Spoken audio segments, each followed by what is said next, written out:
vamos a ver cómo Dios es sabio, pero quiero hacerles una pregunta. Dice la Escritura en Santiago 3:13, ¿quién es sabio y entendido entre vosotros? Nuevamente la pregunta. ¿Quién es sabio y entendido entre vosotros? A ver, otra vez. ¿Quién es sabio y entendido entre vosotros? Bueno, ya se escucharon dos amén. Otra vez. ¿Quién es sabio y entendido entre vosotros? Dígale al que está a su lado. Si tienes falta de sabiduría, pídesela al Señor. Dígaselo con todo su corazón. Quiero hablar de algunos aspectos de la sabiduría. Y a través de estos meses hemos estado hablando acerca de los atributos de Dios. Y usted y yo hemos estado conociendo a Dios. Y hoy vamos a hablar de este atributo tan especial de Dios que es la sabiduría. ¿Cuántos creen que Dios es sabio? Él es sabio. Él es sabiduría. Vamos a ver tres aspectos importantes. Vamos a ver qué es la sabiduría, la manifestación de la sabiduría y cómo alcanzar la sabiduría. Levanten la mano los que les gustaría alcanzar la sabiduría de Dios. Gloria a Dios, somos todos, ¿verdad? Y vamos a comenzar. ¿Qué es sabiduría? Mire, para empezar, la sabiduría es un atributo absoluto de Dios. Dios lo posee. Él es la sabiduría. Dice Romanos, por ejemplo, cuando se expresa acerca de Dios, por citar algún versículo de la Escritura, dice, al único y sabio Dios sea la gloria. Dios es sabiduría pura, excelsa y suprema. No hay nadie tan sabio como Él. La sabiduría, además, es un atributo que Dios comparte con sus hijos. Y en este contexto, entonces podemos decir que la sabiduría es la capacidad de aplicar la habilidad de lo que se conoce o se sabe. En otras palabras, es la habilidad o la capacidad que Dios nos permite tener para tomar las decisiones correctas en el momento correcto y en la circunstancia que se está viviendo. Es saber escoger entre lo mejor que decir, lo mejor que hacer, lo mejor que ser y lograrlo de la mejor forma y en el momento mejor. ¿A cuántos les gustaría ser sabios? Ahora vamos a ver. Pareciera que vamos a ir corriendo, pero es que quiero detenerme un poco más en el punto número 3. Pero mire, la manifestación ahora de la sabiduría. Ya dijimos que la sabiduría, ¿verdad?, es lo que Dios nos da para tomar las mejores decisiones en los mejores momentos. Pero ahora vamos a ver cómo se manifiesta la sabiduría o la manifestación de ella. Para empezar, la sabiduría se manifiesta en Dios a través de su creación.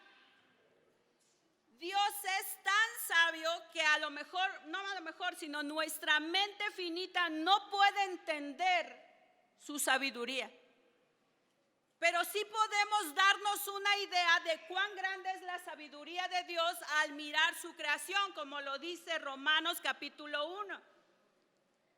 Pero dice que el hombre no quiso glorificar a Dios y no tiene excusa porque está mirando la sabiduría de Dios en todo lo que Dios creó, en sus montañas, en sus mares, en las estrellas, en el sol, en la luna. Nosotros mismos somos una muestra de la sabiduría de Dios. Él nos creó a la perfección. ¿Y cómo es posible que Dios forma de nuestras células, forma tejidos y de los tejidos forma órganos y de los órganos forma todo un ser que está 100% sincronizado. Todo lo que nosotros tenemos para vivir y tener este cuerpo son sistemas que actúan de una manera coordinada, en armonía.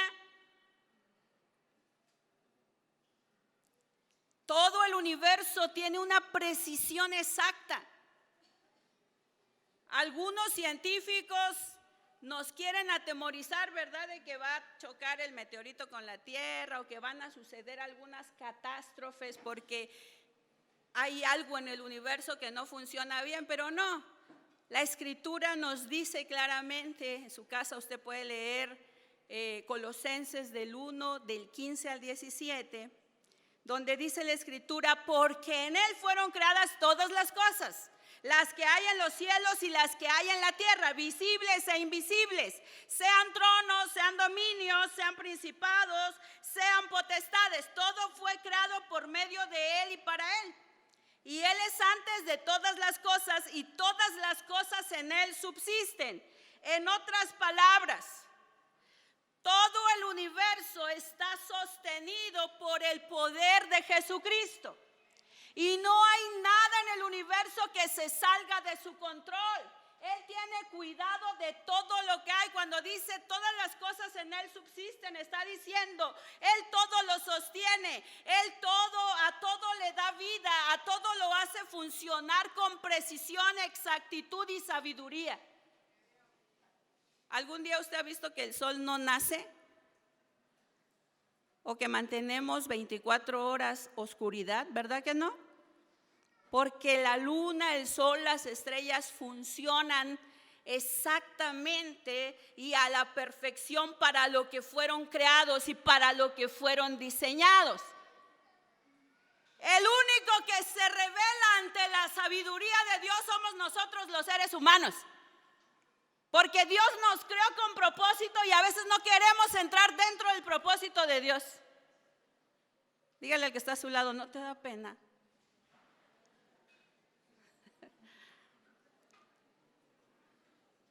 Dice el Salmo 104, 24, cuán innumerables son tus obras, oh Jehová, hiciste todas ellas con sabiduría.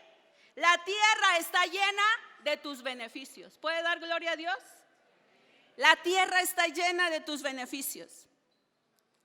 Otra forma en que Dios manifiesta su sabiduría es a través del plan redentor para la humanidad. Cuando Dios ve al hombre caído y sumido y sumergido en el pecado y en la maldad, entonces Dios pone en acción su plan redentor. No abandonó a su creación, proveyó un camino para la vida eterna. Dice 1 Corintios 1:30, mas por Él estáis vosotros en Cristo Jesús, el cual nos ha sido hecho por Dios sabiduría, justificación, santificación y redención. El cristiano sabio manifiesta pureza. Y la pureza tiene que ver con una pureza moral que está separado de la impureza. Es el cristiano que sabiamente guarda su corazón, su cuerpo y su alma en santidad. Ese cristiano sabio manifiesta la sabiduría de Dios, cuidando su cuerpo de todo vicio, de toda droga, de toda pornografía, de todo degenere sexual, de todo lo que es pecado, y la está guardando su vida para darle la gloria a Dios. Ese es un cristiano sabio. También el cristiano sabio manifiesta la sabiduría de Dios a través de la paz. Habla de una conducta pacífica y amable, de unidad, de armonía, de amistad. Es una persona que tiene dominio propio sobre su carácter y la violencia ha dejado de ser característica de su persona. Un hombre pacificador. No solo es pacífico él, sino que trae paz a los demás, reconcilia a los demás, reconcilia relaciones, reconcilia personas, reconcilia instituciones, reconcilia naciones, reconcilia al hombre con Dios. Dice la Escritura que Dios nos ha dado el ministerio de la reconciliación. También el cristiano sabio manifiesta la sabiduría de Dios a través de la benignidad. Es una persona que siempre busca lo mejor para los demás. El cristiano benigno no se lleva con la corrupción, sino que aborrece la corrupción. Y a veces la corrupción ha entrado a los hijos de Dios. Es increíble, yo platicaba con alguien esta semana acerca de la corrupción que se da. Muchos años no me he relacionado en un trabajo, por ejemplo, he estado metida en el ministerio, sí me relaciono con personas que no conocen al Señor, pero no estoy cotidianamente conviviendo en un centro laboral. Y entonces yo platicaba con una persona y me comentaba y me decía cómo se mueven las cosas en un centro laboral, cómo se mueven de una forma tan sucia. Hay amarres, hay corrupción, hay favores que se pagan, hay, ¿qué más le puedo decir? Mentiras, hay influencias, hay palancas. Al que tiene menos influencia lo dejan fuera, aunque sea un excelente trabajador.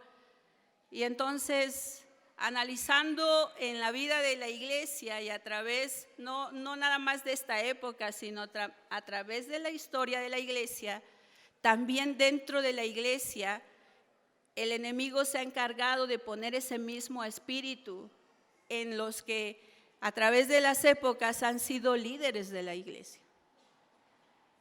Y entonces se mueve y lo podemos ver en las grandes esferas, pero también en las pequeñas esferas, como por ejemplo a veces en los ministerios, cuando se les da preferencia a las personas, ¿no?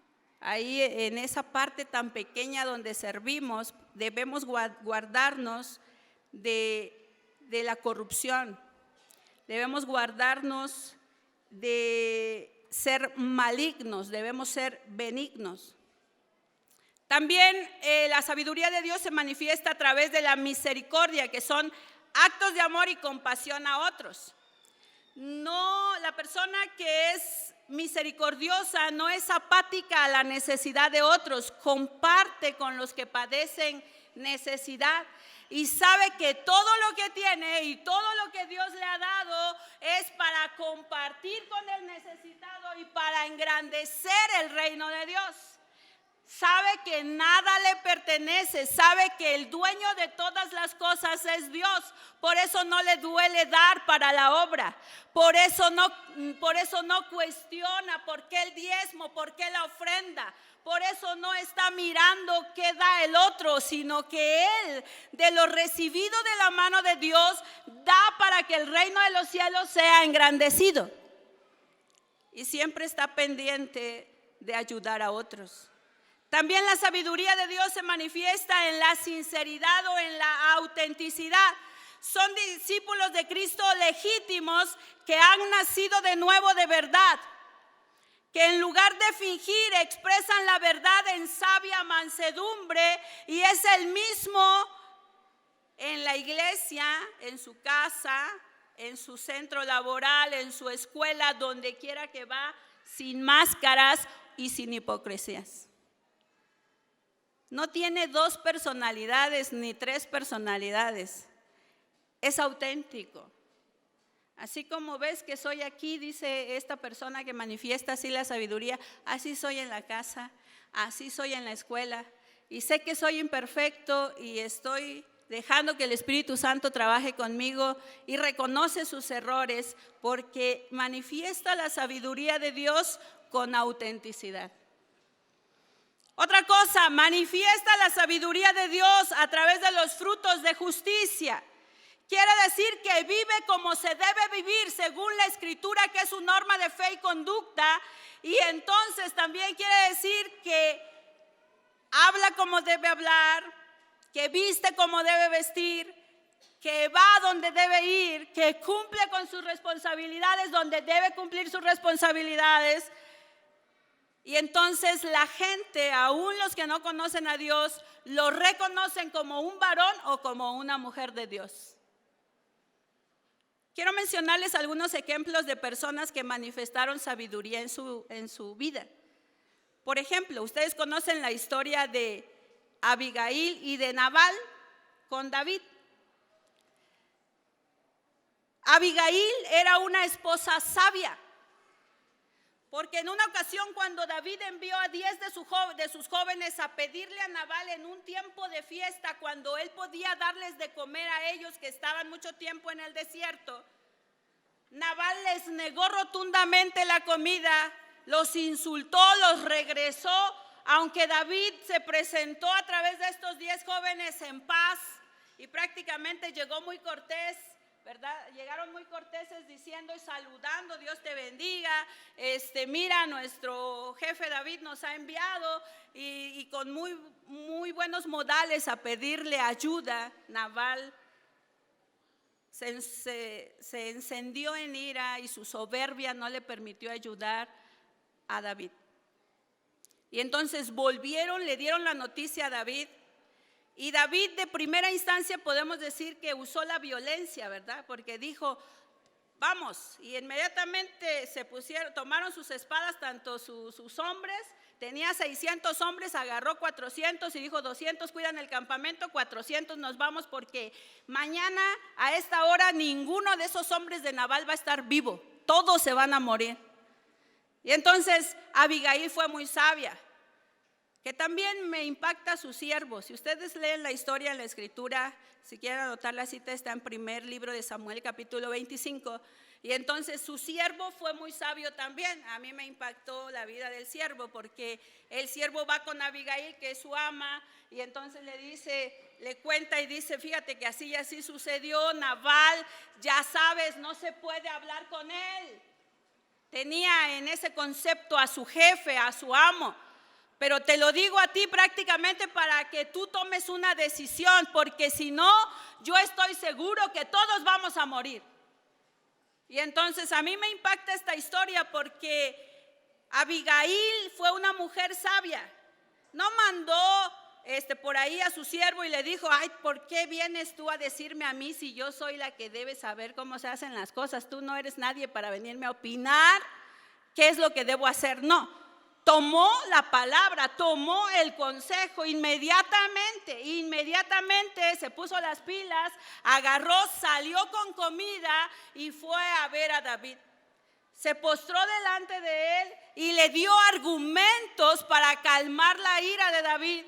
Y entonces lo hizo entrar en razón y recapacitar que lo que él iba a ser una mancha negra en su ministerio próximo como rey. Además le profetizó acerca del reinado y le dijo, tu reinado será duradero. Y entonces David le dijo, gracias porque veniste a impedir una masacre, ¿verdad? Estoy parafraseando la historia, usted la va a leer en la Escritura. Pero esta mujer fue una mujer sabia, ¿verdad? Y yo miro más su sabiduría cuando al final le dijo, y aquí estoy, para lo que tú dispongas, rey. Y cuando Nabal se murió a los 10 días, David la mandó a llamar y dijo, gloria a Dios. Es decir, que fue tan sabia que cumplió su sueño dorado de ser esposa del rey. Bueno, no sé si era su sueño, pero estaba dispuesta. Otro hombre sabio en la Escritura fue Salomón. Él le pide a Dios sabiduría para gobernar al pueblo y lo vemos siendo sabio. Cometió muchos errores porque se apartó del Señor y ahí vemos la sabiduría diabólica y la sabiduría de Dios en contraste y una contra otra, pero Salomón también fue un líder sabio. No solo porque aquella vez dijo, pues maten a ese niño, y ya para que no peleen las mamás, ¿no? Y así encontró a la verdadera mamá, sino también Salomón fue sabio porque durante su reinado él supo mantener la paz con las naciones de alrededor y entonces su reinado fue un reinado de paz. Y muchos querían venir a ver la sabiduría de Salomón.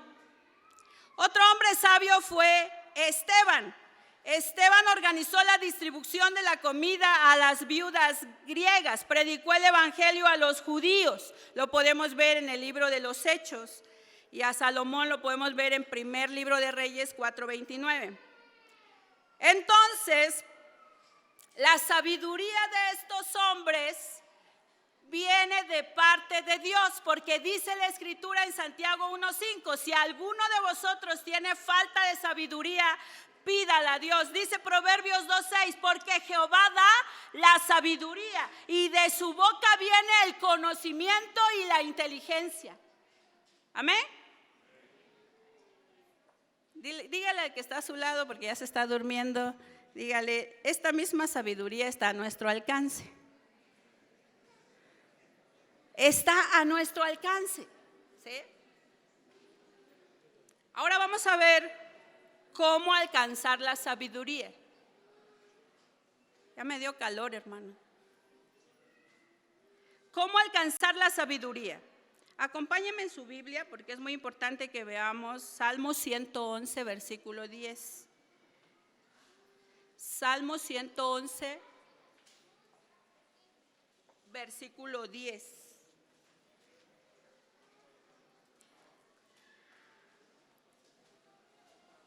¿Lo tiene?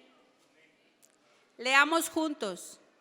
Y yo quiero que se permita escuchar. Usted va a leer en voz alta. Obligue a su alma y a su mente a escuchar esta palabra. Vamos a leer juntos. Dice, el principio de la sabiduría es el temor de Jehová. Buen entendimiento tienen todos los que practican sus mandamientos.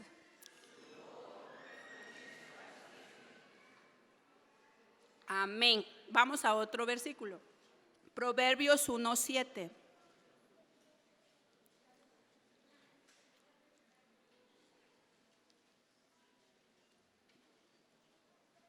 ¿Lo tiene? Proverbios 1:7.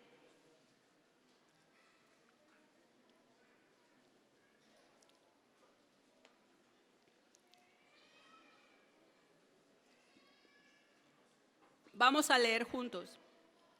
El principio de la sabiduría es el temor de Jehová. Los insensatos desprecian la sabiduría y la enseñanza. Proverbios 9:10. Proverbios 9:10.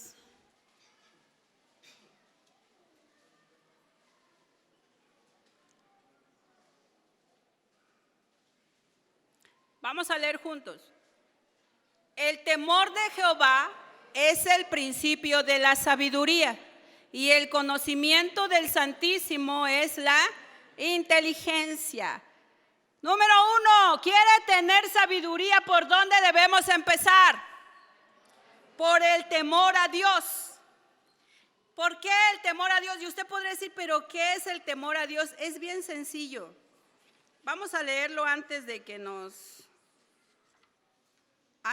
nos pasemos a otro punto. En Proverbios, si me ayudan por favor, 8:13. Lo expresa la palabra de una manera tan sencilla. Proverbios 8:13. Vamos a leer juntos. El temor de Jehová es aborrecer el mal, la soberbia y la arrogancia, el mal camino y la boca perversa aborrezco. Está sencillo, ¿verdad? El temor del Señor es aborrecer el mal, aborrecer la soberbia, la arrogancia, el mal camino y la boca perversa. Entonces, vamos a empezar con el temor a Dios. Y usted se podría decir, pero ¿por qué por ahí? Porque mire, la Biblia contrasta temor a Dios con necedad. El necio dice, no hay Dios. El necio dice, bueno, sí hay Dios, pero no es como me lo pintan en la Biblia, ¿verdad? Y entonces anda en su propia sabiduría. Anda inventando cómo es mejor la vida porque no conoce la palabra de Dios, porque no viene a la escuela de discipulado, porque en su casa no lee la palabra de Dios. Entonces, cuando están frente a circunstancias difíciles, él inventa su proceder y su conducta porque no sabe qué hacer, porque no está empapado de los principios bíblicos que Dios tiene para él. Y entonces está siendo necio. Y la palabra de Dios dice, no seas sabio en tu propia opinión, teme a Dios y apártate del mal. Y es que si no teme a Dios, nunca se apartará del mal. Porque dice que el temor a Dios es aborrecer lo malo, pero si usted y yo estamos inmiscuidos en lo malo, sumergidos en la maldad, sumergidos en el odio, en el rencor, en el resentimiento, en la lascivia, en la soberbia, en el adulterio, en la fornicación, en tantos males que hay, pecados, entonces, simple y sencillamente no hay sabiduría. ¿Quiere ser sabio? Tiene primero que apartarse del mal. Tiene primero que entender que Dios es Dios y usted y yo somos los que debemos sujetarnos a Dios. Tiene primero que entender que Dios es el que dio la ley moral a su pueblo para vivir en ella y que nosotros nos debemos sujetar a sus mandatos. Tiene que entender primero que soy yo sujetándome a la Escritura y no la Escritura sujetándome a mis pasiones, sujetándose a mis pasiones o a mis deleites o a mi modo y estilo de vida.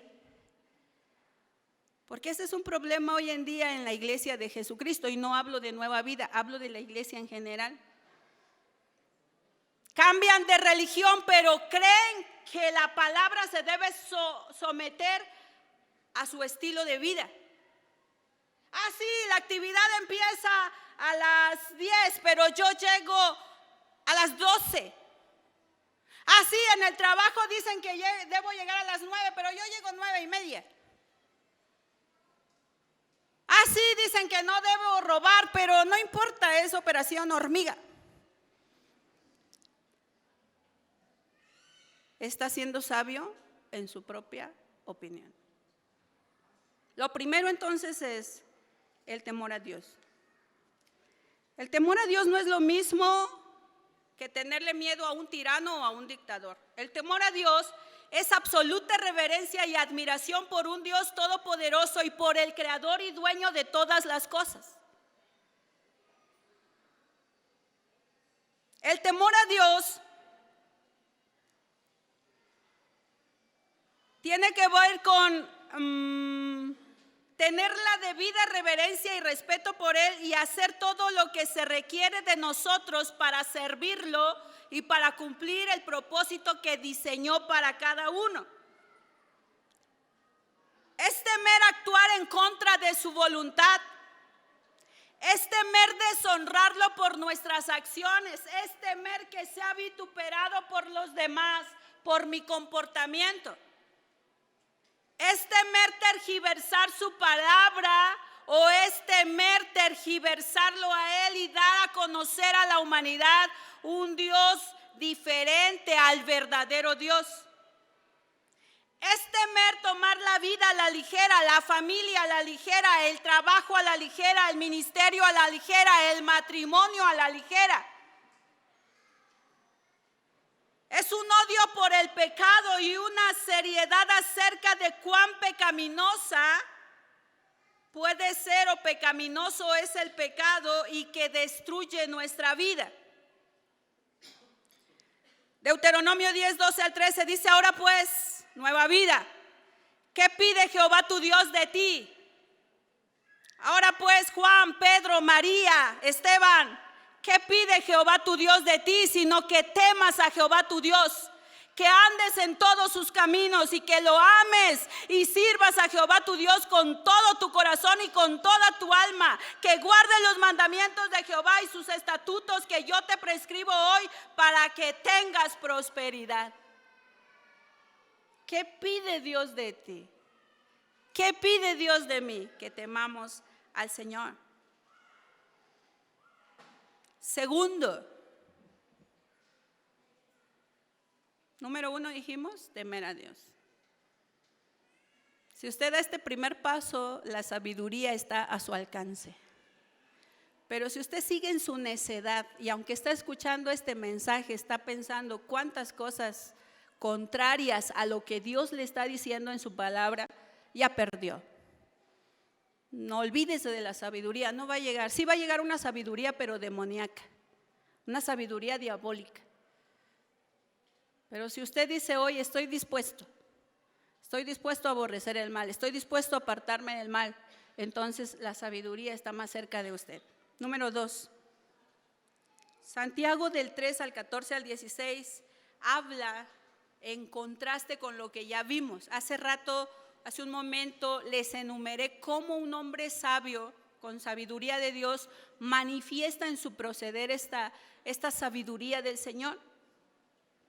Pero ahora Santiago en el pasaje hace un contraste y nos menciona cosas terribles que tendríamos que estar dispuestos a reconocer cuál ha sido el fruto de nuestra conducta, porque es la muestra de la condición de nuestro corazón.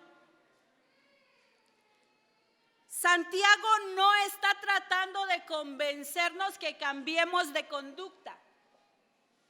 En esta epístola Santiago no está haciéndonos una exhortación a cambiar la conducta. Más bien Santiago nos está haciendo ver cómo es una persona sabia con sabiduría de Dios y cómo es una persona necia. Para que nosotros reconozcamos en nuestra propia vida qué condición estamos viviendo, en cuál de ellas estamos. Lo hace con el propósito de que nos ubiquemos. Lo hace con el propósito de que recapacitemos, ya que la sabiduría de Dios es la aplicación del conocimiento de Dios a la vida cotidiana. Analicemos cómo estamos viviendo. Vamos a ir mencionando lo que dice Santiago, pero yo le voy a pedir que usted haga valer el tiempo que está aquí. Haga valer su gasolina, haga valer sus pesos que pagó en el urbano, haga valer el cansancio que le provoca estar sentado 2-3 horas, que se despoje del título que tiene de maestro, de pastor, de diácono, de gerente de la empresa, que se quite la etiqueta que tiene de, no sé, servidor público, ¿verdad? Si hay algún diputado por aquí, algún empresario o X, despójese. En este momento va a ser una persona que Dios creó y formó para su gloria. Y con humildad va a poder distinguir usted y yo. Bueno, a los predicadores la palabra nos habla antes, ¿verdad? A mí el Señor ya me exhortó con su Espíritu Santo a través de esta palabra. Pero mire, la Escritura dice en el capítulo 3 de Santiago, versículo 14: pero si tenéis celos amargos y contención en vuestro corazón, no os jactéis ni mintáis contra la verdad. Porque esta sabiduría no es la que desciende de lo alto, sino terrenal, animal, diabólica. Porque donde hay celos y contención, allí hay perturbación y toda obra perversa. Y entonces tendríamos que preguntarnos, ¿hay celos amargos en mi vida? Aquí olvídese de al lado, del que tiene al lado, del esposo, olvídese de ellos. Una vez ministraba al terminar el sermón en una iglesia y entonces hice el llamado a que se comprometieran los matrimonios, ¿verdad? Para dejar de ser violentos en su casa, con su esposa, con sus hijos. Y dije, usted comprométase con su familia a dejar esa violencia y qué es lo que va a hacer de ahora en adelante. Y fue increíble ver una pareja que la señora le estaba dando una regañiza al esposo. Yo dije, está orando muy fuerte. Y no, cuando puse atención, le está diciendo, ¿estás escuchando lo que está diciendo la hermana? Que me digas a qué te vas a comprometer. Y lo estaba regañando. Tuve que pedir que alguien apoyara a explicarle a la persona qué era el ejercicio. Por eso le pido, ¿verdad? Olvídese de su esposo, de su esposa, de sus hijos, de usted. Es usted y yo. ¿Hay celos amargos en su vida? Analícese. Porque este es el siguiente paso. Si yo no reconozco lo que está mal en mí, entonces no voy a poder avanzar hacia una sabiduría de lo alto que proviene de Dios. En otras palabras, hay un vicio en usted o en mí que impulsa a buscar sus propios intereses y no el de los demás. Hay envidias en su corazón, envidia a lo que otro tiene. Porque eso también está dentro de los mandamientos del Señor. Dice, no codicies, no envidies ni el coche de tu hermano, ni su ministerio, no envidies su dinero, no envidies su belleza. Hace poco una mujer lloraba desconsolada, yo le decía, ¿qué te pasa? Dice, es que estoy desesperada, dice, hay muchas mujeres más bonitas que yo, y esa era su aflicción. Y entonces le dije, sí, y aquí estoy yo enfrente de ti, yo soy una de ellas. Pero también quiero decirte algo, hay muchas más feas que tú. La hice reír. ¿Qué envidiamos? Hermosura, dinero, riqueza, talento, don, habilidad. ¿Qué hay en nuestro corazón? ¿Cómo es esto de los celos amargos en nuestra vida? Bueno, es la persona que se cree más importante que los demás, por lo que sea, por su riqueza, por su profesión, por su ministerio tan reconocido, a veces hasta el apellido, que si es Pérez, que si es Hernández, que si es, no sé, algunos tienen sangre francesa y nadie lo sabe, pero él anda explicando toda su genealogía para llegar hasta los franceses, ¿verdad? Y usted le ve los ojos y están más negros que nada y es chaparrito, negrito y gordito, ¿no? Me decía una cuñada que tengo, me voy de Oaxaca, y sí se fue. Ay, va a llegar la predicación hasta allá, ¿verdad? Bueno, ahí le borra, hermano. Porque a mí no me gustan los oaxaqueños, dice. Y menos de este cerro, pues ahí en Lomas de Santa Rosa. Usted caminaba en el lodo y el zapato se le quedaba ahí y regresaba por su zapato.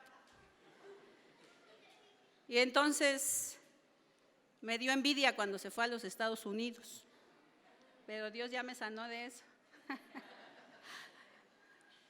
Y cuando dijo, me casé, tengo una familia. Y yo dije, wow, me imaginé ver un gringo de ojos azules, así, fornido con un lavadero aquí. Pero no, hermanos, cuando vi era uno más chaparrito que yo, gordo, negrito, panzoncito. Y le digo, ¿y de dónde es tu esposo? De Tlacolula, dice.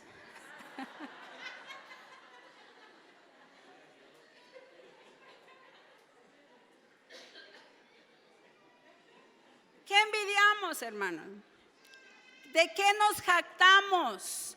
¿De qué nos creemos? Si finalmente le voy a decir algo, en Job dice, desnudo vine y desnudo me voy. Aquí la sabiduría que importa es la que viene de lo alto.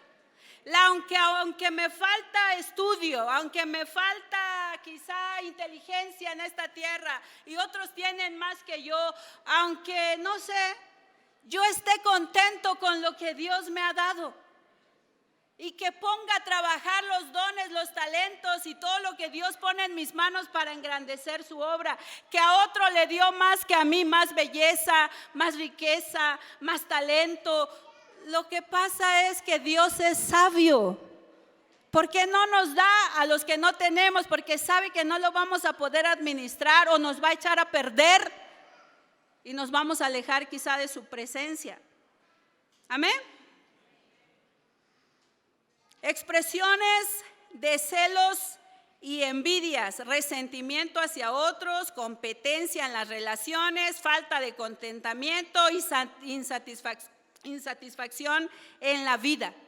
¿Qué podemos hacer contra esto? Simplemente comprender el amor de Dios, estar satisfecho con su provisión y amar a otros como Dios nos ama a nosotros. Otra pregunta, ¿hay contención en el corazón? ¿Le gusta discutir, se aira, se enoja, tiene ambiciones egoístas, aparenta algo que no es? ¿Le gusta conflictuarse con la gente y demandar, andar allá en los MPs demandando a los hermanos, haciendo alarde de que usted es víctima? ¿Hay eso en su vida? Sí, viene al templo, es cristiano, diezma, ofrenda, toma la Santa Cena, pero no se lleva con su esposo. Ya lo mandó a dormir al sillón. Pero no le habla a la vecina, porque ella siendo impía tiene un carro último modelo y usted anda en su bocho.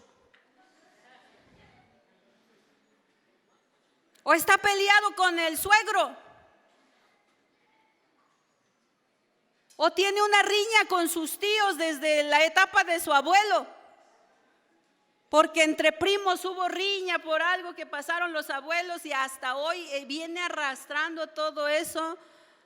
Entonces ahí hay contención, ahí hay división, ahí hay celos amargos, ahí hay toda obra de maldad. A mí me impacta esta palabra porque dice la Escritura, esta sabiduría.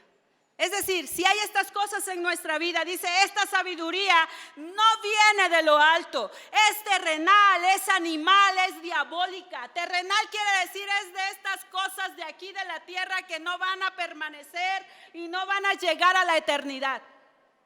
No vale la pena pelear. Un día me debían un dinero, hermanos, y a mí me hacía falta, yo no podía dormir, porque yo decía, ay, si me pagara. ¿Sí? Ay, me pidió para maquillarse y sí anda bien bonita de su cara, pero no me paga los miles que se está embarrando en su cara. Y yo empecé a sentir en mi corazón deseo, voy a ir a cobrarle y le voy a decir y esto. Y un día en la madrugada el Señor me despertó y empecé qué casualidad que empecé a pensar en esa deuda y en la necesidad que yo tenía. Y empecé a orar al Señor y el Señor me dijo, perdona esa deuda. Y yo dije, Señor, a ver, escuché bien. Y empecé a orar otra vez y me dijo, perdona la deuda. Y empecé a pelear con Dios porque dije, ¿cómo que perdona la deuda? Hasta somos necios y somos, no sé, hermanos, pero hasta le dije al Señor, ¿tú me lo vas a dar? Y me dijo el Señor, ¿qué no yo soy tu padre? Dije, gloria a Dios. En la mañana hablé por teléfono a la persona y no me quería contestar porque yo creo que decía, ya me va a cobrar, ¿verdad? Pero por fin me contestó y le dije, la saludé y le dije, ¿sabes qué? La deuda que tienes conmigo está cancelada, no me debes nada. Y cuando le dije eso empezó a llorar. Y me dijo, ay, perdóname, gracias. Y se puso contenta, ya salió ministrada y todo, ¿no? Y hasta entonces mi corazón estuvo en paz. Y luego Dios me bendijo y me dio más de lo que me debían. Debemos aprender a ser prudentes. Lo terrenal es eso, enfrascarnos en lo que no va a permanecer a la eternidad. Animal quiere decir carnal, de la carne, de nuestra naturaleza pecaminosa, nuestra propia sabiduría, lo que pensamos que está bien, pero no consultamos con la palabra. Y demoníaca es que ahí donde hay todos estos sentimientos, estas cosas en nuestra vida, Satanás siempre está ahí enviando a sus achichintles a perturbarnos y a incitarnos y a decirle: sí, haz esto y haz el otro y véngate y mira cómo te hizo y mira cómo te trató y mira esto. Y entonces hay toda obra diabólica. Por eso la mujer que está celosa de su marido anda desesperada porque llega y lo revisa y dice: bueno, tendrá un cabello rojo, oscuro, ¿de qué será? Rubia, ¿cómo será? Y está buscando y va a su cartera y busca, y en su celular va a ver qué chatea, con quién chatea, a qué horas chatea, dónde está y dónde estás y a qué horas viene. Hay toda obra perversa y demoníaca. No, pero es que sí, mi marido anda con otra. Pónselo en manos de Dios. Y deja de dejarte perturbar por los demonios que te oprimen. Amén. Muy bien. Entonces, reconoce. Estamos ahí. Y número 3. Busca a Dios en arrepentimiento y quebranto. No se trata de enfocarse en la conducta, les vuelvo a repetir, Santiago no está queriéndonos convencer de cambiar de conducta. No se trata de enfocarme en la conducta, porque cuando me enfoco en la conducta me puedo volver hipócrita. Cuando me enfoco en la conducta, entonces puedo tener dos personalidades, pero dentro de mí sigue habiendo esa sabiduría terrenal, animal y demoníaca. Entonces, ¿qué es lo que debemos hacer? Debemos venir a Dios ya reconociendo que hay algo de eso en mí, con un arrepentimiento sincero delante de Dios y con un quebranto, e ir a lo profundo. Y como dice la Escritura en Efesios: despojaos del viejo hombre que está viciado conforme a los deseos engañosos de la carne, y revestidos del nuevo hombre que fue creado en justicia y en santidad de la verdad.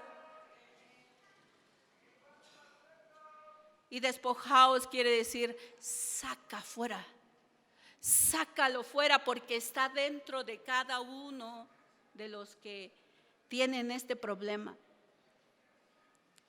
Despojar es sacar de adentro hacia afuera. Y no es que Dios lo va a sacar por usted o por mí, es que cada uno de nosotros lo debemos sacar de nosotros. Fuera en el nombre de Jesús toda envidia, todo resentimiento. Fuera en el nombre de Jesús todo orgullo, vanagloria, soberbia, que me impide ver que se está desmoronando un ministerio por todos esos demonios que oprimen mi vida. O que se está desmoronando un matrimonio, una familia. No sea necio, hermano. Vamos a buscar la sabiduría que viene de lo alto en el nombre de Jesús. Quiero invitarle a ponerse de pie en esta mañana. Tarde ya. Hemos visto, si me ayudan en la música, por favor. Hemos visto qué es la sabiduría. Cómo Dios ha expresado su sabiduría y nosotros somos testigos de ello. Hemos visto cómo los hijos de Dios expresan la sabiduría que viene de lo alto. Pero también hemos visto cómo podemos ser sabios. Yo quisiera que cerrara sus ojos un momento. Déjese tocar por el Señor y ministre al Señor, porque nosotros somos los que ministramos al Señor. ¿Cómo Dios le ha hablado hoy? ¿Cómo Dios le ha hablado hoy? ¿Qué es lo que el Espíritu Santo le está diciendo que reconozca en su vida, en su corazón? Todos cierren sus ojos, hermanos. Hagamos valer este tiempo que estamos aquí. Estamos por terminar. ¿Cómo le ha hablado el Señor a través de su palabra? Quiero recordarle que estamos en un mundo donde cada día y donde quiera que vayamos nos encontramos con celos, envidias, contiendas, rivalidades, resentimientos, amarguras, corrupción. Ese es el sistema del mundo. Esto aflora en las personas que no son sabias que son sabias en su propia opinión. Pero aunque estamos en el mundo, no somos del mundo. Recapacite. Dios quiere compartirnos de su sabiduría. La sabiduría de Dios nos guardará del pecado, de la frustración, de la insatisfacción. Porque a veces parece que aunque nos esforcemos y tratemos de vivir la vida de Cristo, está vacío nuestro corazón.